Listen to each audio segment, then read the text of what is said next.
우리가 하나님을 생각하면 어떤 분일까 많이 궁금하죠. 창세기에 세계를 창조하신 하나님, 그 하나님의 두 가지 모습이 드러나 있습니다. 원래 창세기에는요, 하나님께서 인간과 세계를 창조하실 때 그냥 손가락 하나도 까딱하지 아니하시고 모습도 보이지 아니하시고 그냥 말씀 한마디로 모든 걸 창조하시는 거예요. 그래서 그분은 너무 위대하시고 감히 인간의 눈으로 쳐다볼 수 없는 거룩하고 빛나시는 분이고, 존재론적으로 인간하고는 완전히 틀려, 완전히 다른 분이라 감히 그냥 죄인인 인간이 쳐다볼 수도 없는 그런 분으로 묘사가 되어 있습니다. 그리고 인간과 하나님 사이에는 감히 견줄 수 없는 어떤 깊은 태평양 10,000m 가까운 그런 어떤 깊이가 가로놓여져 있는, 도저히 건널 수 없는 그런 심연이 있는, 인간과 하나님은 비교할 수 없는 전혀 다른 분으로 묘사가 되어 있어요. 그래서 그 하나님 앞에서 인간은 늘 두렵고 떨리고 고개도 못 쳐다보고 하나님 바라보는 순간 죽임당할 수밖에 없는 그런 모습으로 하나님이 묘사가 되어 있습니다. 우리는 그렇게 많이 이 하나님을 많이 알고 있습니다. 그런데 창세기를 가만히 자세히 읽어보면요, 그런 하나님의 모습이 있는가 하면 또 전혀 다른 창조 하나님의 모습도 나옵니다. 창세기 2장에 보면 하나님께서 인간을 창조하시는데 흙으로 당신의 형상을 따라 사람을 창조하시고 코에다가 생기를 불어넣으시는 그런 장면이 나와요.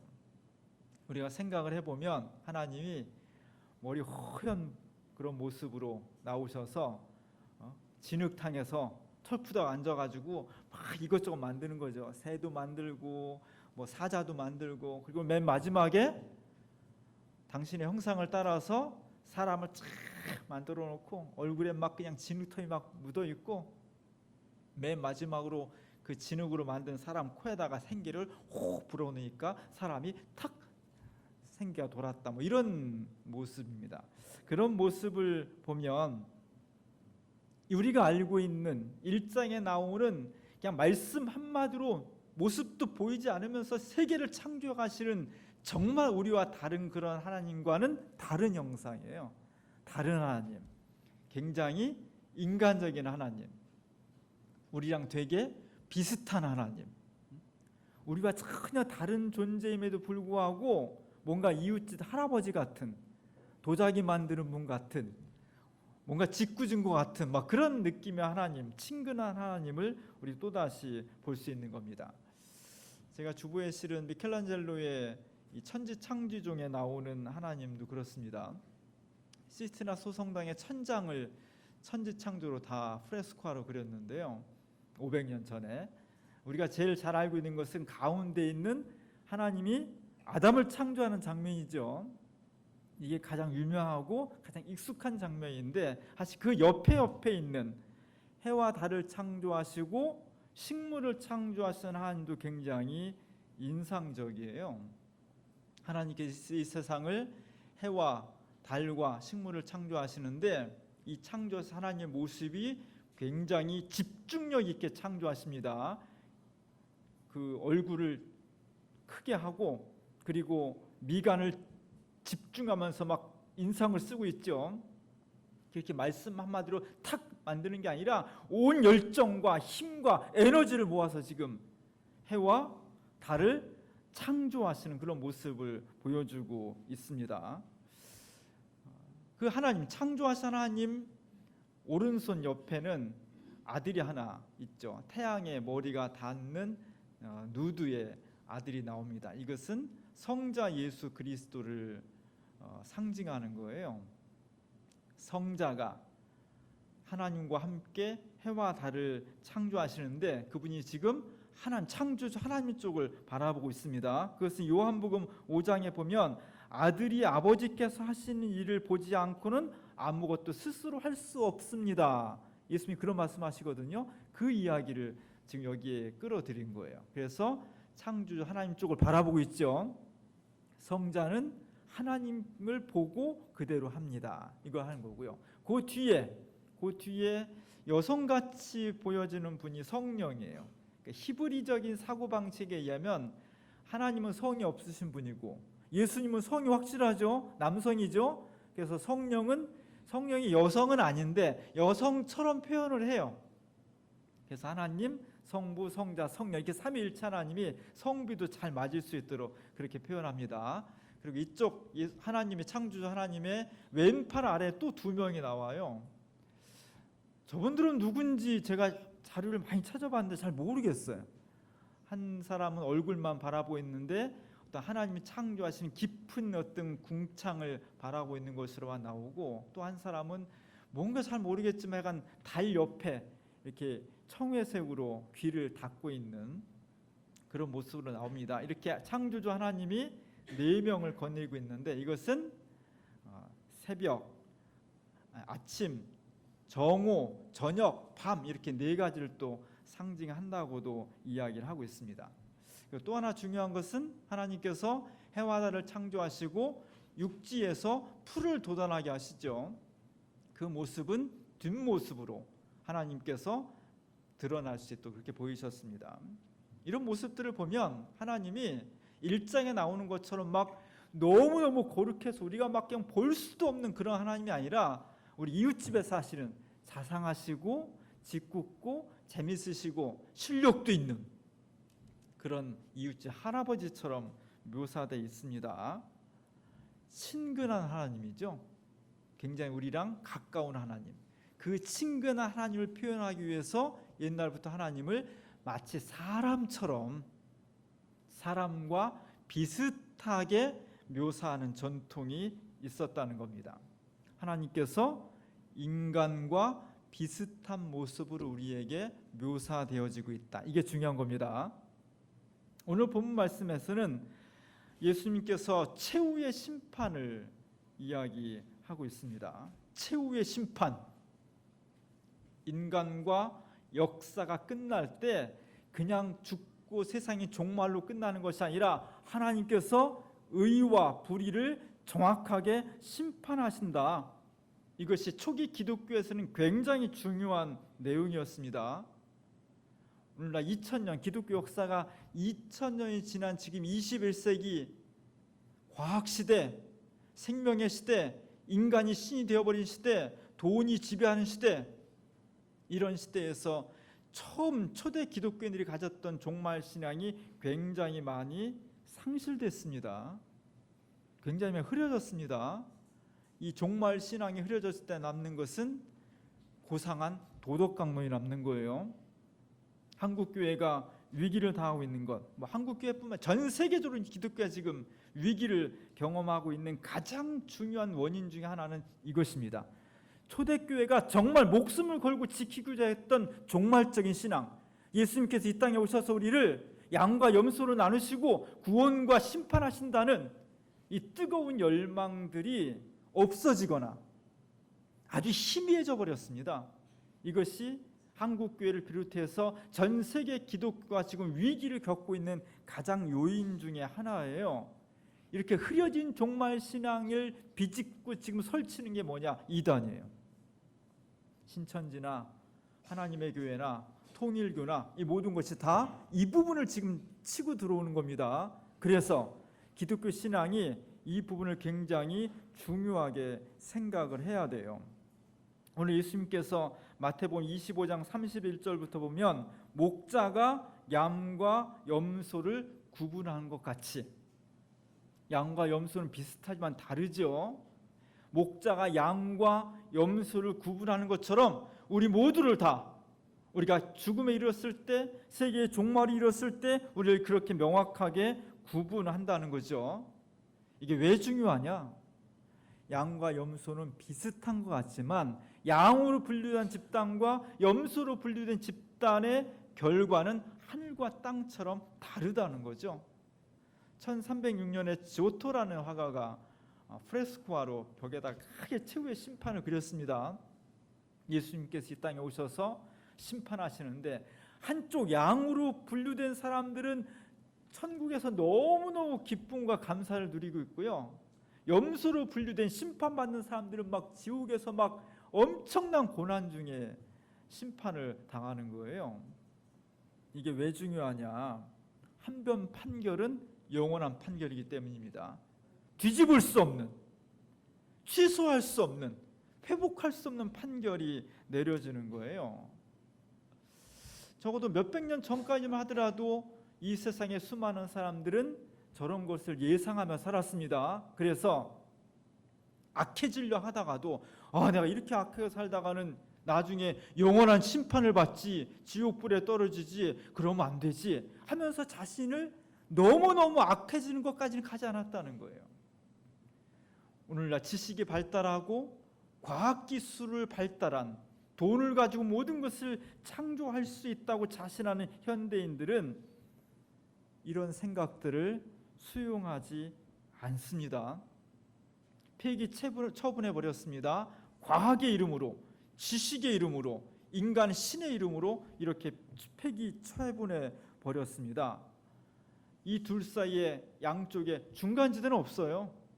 영원한 생명이냐, 영원한 고통이냐, 이 둘 사이에 중간지대는 없습니다. 그래서 이런 생각을 가지고 있는 사람들은 너무너무 긴장되는 거예요. 내가 죽으면 어떻게 될까? 하나님께서 구름을 타고 오늘 밤이라도 오셔서 세상을 심판하신다고 하면 난 어떻게 될까? 정말 믿음을 가지고 나는 지금 죽어도 하나님 나라에 들어갈 수 있다는 확신과 은혜 가운데 살아가는 사람들은 두려움이 별로 없었지만, 그렇지 않은 사람들은 두려움과 공포 속에서 살아갈 수밖에 없게 된 거죠. 굉장한 긴장입니다. 드디어 예수님께서 심판을 하게 되었습니다. 그래서 오늘 보면 34절 36절에 보면 뭐가 중요하냐? 심판의 기준인 거죠. 한쪽은 영원한 은혜, 영원한 축복, 너무너무 좋은 곳으로 들어가고요, 한쪽은 너무너무 두려운, 너무너무 고통스러운 심판으로 귀결짓는데 그 기준이 뭐냐는 거죠. 기준을 알아야 우리가 맞출 거 아니에요. 그 잣대가 무엇인지를 알아야 될 거 아니에요. 오늘 마태복음 25장에서 중요한 말씀은 이것입니다. 내가 줄일 때에 너희가 먹을 것을 주었고, 목마를 때에 마시게 하였고, 나그네 되었을 때에 영접하였고, 헐벗을 때 옷을 폈고, 병들었을 때 돌보았고, 옥에 갇혔을 때에 와서 보았느니라. 우리가 다 주님을 만나고 싶죠. 제가 오늘 제목을 님은 가까이에 이렇게 정했습니다. 아주 센시티브한 사람은 저 제목을 보면서 무슨 노래 생각해요? 님은 먼 곳을 뛰어올래. 김추자의 1969년도에 님은 먼 곳을 뛰어올라야 돼요. 우리가 주님을 너무 사모하고요, 너무 사랑해요. 사랑하는 사람은 보고 싶어요, 안 보고 싶어요? 내가 당신을 너무 사랑합니다 하면서도 보기 싫은 사람, 보고 싶어하지 않는 사람은 사랑하지 않는 거예요. 우리가 주님을 사랑합니다. 주님을 보고 싶어. 어디 가서 볼 수 있을까? 내가 주님을 사랑합니다. 그 주님이 우리를 통해서 역사하시는데 마지막 최후의 심판 때 나는 정말 주님과 함께 영원한 생명을 누리고 싶죠. 그 기준이 뭐냐는 거예요. 오늘 말씀이 2000년 전에 제자 공동체와 초대교회 교인들한테 굉장한 충격이었던 거예요. 주님을 만나보고 싶고 주님과 동행하고 싶은데 주님 어디 계십니까? 그랬을 때 오늘 예수님께서 대답하신 그 말씀이 충격적이었다는 겁니다. 오늘 40절에 보면 여기 내 형제 중에 지극히 작은 자 하나에게 한 것이 곧 내게 한 것이니라. 하나님께서 당신을 우리에게 친근한 모습을 보여주실 때 사람처럼 보이셨다고 했죠. 오늘 예수님께서 우리에게 오시는데 우리가 정말 예수님을 보고 싶은데, 살아가는 님처럼 보고 싶은데 그 님이 어디에 있느냐? 멀리 하늘에 있고 저 바닷속에 있고 감히 쳐다볼 수 없는 찬란한 빛으로 오시는 것이 아니라 우리 가까이에 있다는 거예요. 님께서. 이 선언이 대단히 충격적인 겁니다. 우린 별로 놀라지도 않지만 2000년 전에는 깜짝 놀랄 일이었어요. 그래서 오늘 우리가 예수님을 만나보고 싶을 때, 지극히 작은 자에게로 갔을 때, 지극히 작은 사람들과 함께 먹고 마시고 그들을 돕고 사랑했을 때 주님을 만날 수 있다는 그런 음성을 듣게 되는 거예요. 문제는 여기에 있는 겁니다. 주님이 지극히 작은 자와 당신을 일치시키지 않았다면 우린 너무너무 편할 거예요. 멋있고 똑똑하고 유능하고 부유하고 힘있고 그런 사람들이 예수님과 동일한 분이었다면 우리는 그분을 추구하면 돼. 너무너무 편하죠. 쉽지요. 우리 본능이 그러니까. 근데 참 안타깝게도 참 야속하게도 예수님은 당신을 누구와 일치시켰냐? 이 세상의 가장 작은 사람에게. 그래서 이런 것들을 그리스어에서는요 스칸달론이라고 해요. 스칸달론은 뭐냐면 돌뿌리 또는 덫이란 뜻이에요. 저 사람 스캔들에 걸렸어. 그러면 뭔가 덫에 걸렸다는 거죠. 돌불에 넘어졌다는 거죠. 예수님이 이 생에 가장 지극히 작은 자와 당신을 일치시켰다는 이 복음은 우리가 주님을 따라가는 데 있어서 우리를 자꾸 걸려 넘어지게 하는 거예요. 우리를 자꾸 못 가게 덫에 걸리게 하는 거예요. 왜? 어려우니까. 이 세상에 우리의 본심은 또 세상의 구조는 멋지고 힘있고 잘나고 똑똑하고 부유하고 깨끗하고 이런 사람들을 추구하게 돼 있어요. 우리 그렇게 추구하잖아요. 세상이 그렇게 돼 있잖아요. 근데 예수님은 그 길로 따라가서 주님을 만날 수 없다는 거예요. 모두가 다 회피하는 거, 모두가 가기 싫어하는 거, 좁고 험한 길, 냄새나고 가난하고 무식하고 버림받고 소외당하는 그런 사람들 속에 가야 예수를 만날 수 있다는 거예요. 이게 우리를 걸려 넘어지게 해요. 저 말씀을 따르자니 너무 힘들고 그래서 저 말씀을 자꾸 삭제시키려고 하는 거죠. 한국교회가 지금 저와 여러분이 이 덫에 자꾸 넘어지는 겁니다. 정말 예수님을 따라가고 싶은 마음이 있는데 저 말씀 우리를 자꾸 우리를 못 가게 하는 거예요. 왜? 우리도 세속적인 욕망에 따라가는 게 쉽기 때문이죠. 우리도 성공하고 싶고 편하고 싶고 깨끗하고 싶고 잘나고 싶고 인정받고 싶고 부유하게 살고 싶고 힘을 가지고 싶고 우리 자신과 세상이 이렇게 추구하는 한편에서 가난하고 힘없고 이런 사람들은 자꾸 소외될 수밖에 없는 거예요. 특별히 자본주의 시대가 더 강화될수록 이런 현상이 더 두드러지는 거예요. 옛날에는 개천에서 용이 많이 났습니다. 요즘은 절대로 개천에서 용 못 나요. 개천에서 미꾸라지밖에 안 나요. 용은 다 어디서 나느냐? 다 강남에서 나요. 그래서 다 강남으로 이사 가잖아요. 왜 개천에서 용이 못 나느냐? 모두가 다 세상이 힘있고 부유하고 멋진 것을 추구하게 돼 있고 그것이 재생산되기 때문이에요. 하나님이 원하시는 세상은 어떤 세상이나 개천에서 용이 많이 나야 돼. 내가 가난하게 태어났지만 그러나 성실하게 일해서 열심히 성공할 수 있고 멋질 수 있고 모든 사람이 부러워할 수 있는 그런 사람들이 태어날 땐 그렇게 못 태어났지만 그런 세상이 돼야 되는 거예요. 근데 우리의 세상 그렇지 않습니다. 금수저가 금수저를 낳지 흙수저 낳기가 어려운, 흙수저가 금수저 되기가 어려운 세상이 되어가고 있고 지금 우리의 사회 구조는 점점 더 그게 강화되고 있는 거예요. 이것이 구조적인 악이에요. 교회는 뭐냐? 이걸 극복해야 되는 거예요. 이걸 뒤집어야 되는 거예요.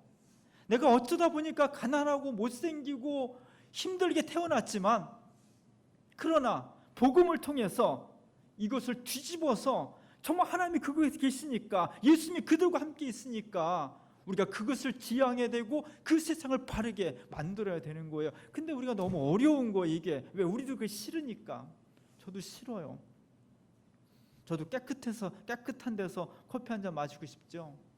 저도 좀 더 맑고 향기 나고 멋있는 사람들과 어울리고 싶지. 가난하고 힘들고 못 먹고 지저분하고 냄새나고 내 본능이 그렇지 않다고요.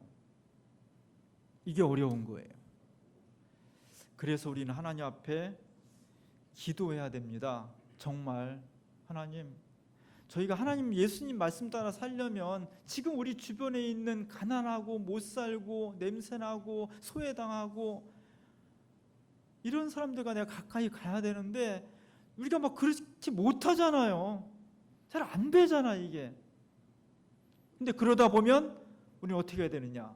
하나님 앞에서 주님과 동일하게 여기는 사람들을 돌보지 않은 사람이 되어버리는 거예요. 염소가 되어버리는 거예요. 영원한 심판 속에서 죽음을 당할 수밖에 없다는 거예요. 이 말씀대로 하면 우리가 믿음이 부족하기 때문에 두려워하지 않죠. 사실은 두려워해야 돼. 어찌하면 좋죠? 두렵고 떨려야 되는 거예요. 그래서 우리가 주님 앞에 기도해야 됩니다. 주님께서 지극히 작은 자, 지금도 가난하고 홀벗고 어렵고 사람들이 싫어하는 그런 사람들과 당신을 동일화시켰는데 저희는 자꾸 제 본능은 저기로 가길 싫어하잖아요. 그러니 주님, 우리의 본능과 이 시대의 구조적인 악과 세류에 넘어서 그것을 반대로 거슬려서 주님 원하시는 곳으로 갈 수 있는 힘을, 믿음을 저에게 주십시오. 성령의 권능이 임하지 않고는 이게 불가능한 거예요. 초대교회도 마찬가지입니다. 그럴 수 없었어요. 그러나 성령이 강림하시고 그와 하나님과 동행하게 되었을 때 본능을, 시대의 풍조를 넘어설 수 있는 힘이 생긴 거예요. 오늘 주님께서 우리에게 오셔서 반드시 양과 염소를 구분하고 한쪽은 영원한 생명과 구원으로, 한쪽은 정말 끔찍한 심판으로 임하실 것이라는 것을 귀담아 들어야 됩니다. 그리고 우리를 끊임없이 우리의 본능과 시대 풍조를 넘어서서 이 시대가 자꾸 버리는 사람들, 소외시키는 사람들과 우리 자신과 교회를 어떻게 일치시켜 나가느냐, 그게 오늘 신앙의 핵심이에요. 그것을 극복하는 사람, 그것을 거슬려서 주님과 끊임없이 우리 자신을 동일화시켜 나가는 교회와 시대는 구원이 임할 것이고, 그렇지 못한 사람은 두렵고 떨리는 심판에 이를 수밖에 없다는 것이 주님의 음성입니다. 이 음성을 듣고 정말 뜨겁게 기도함으로 우리가 성령과 함께 지극히 작은 자로 임하시는 주님을 영접하고 그분과 동행하는 삶을 살 수 있기를 주님의 이름으로 간절히 축원합니다. 기도하겠습니다. 주님, 우리 곁에 정말 지극히 보잘것없는 사람으로 주님 오신다고 했는데 우리도 세상 풍조처럼 멋있고 힘있고 깨끗하고 향기 나는 삶을 추구합니다.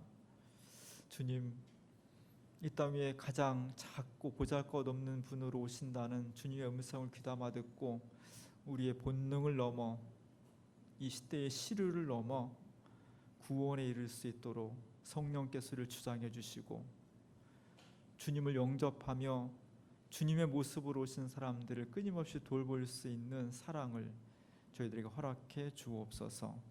예수님의 이름으로 간절히 기도합니다.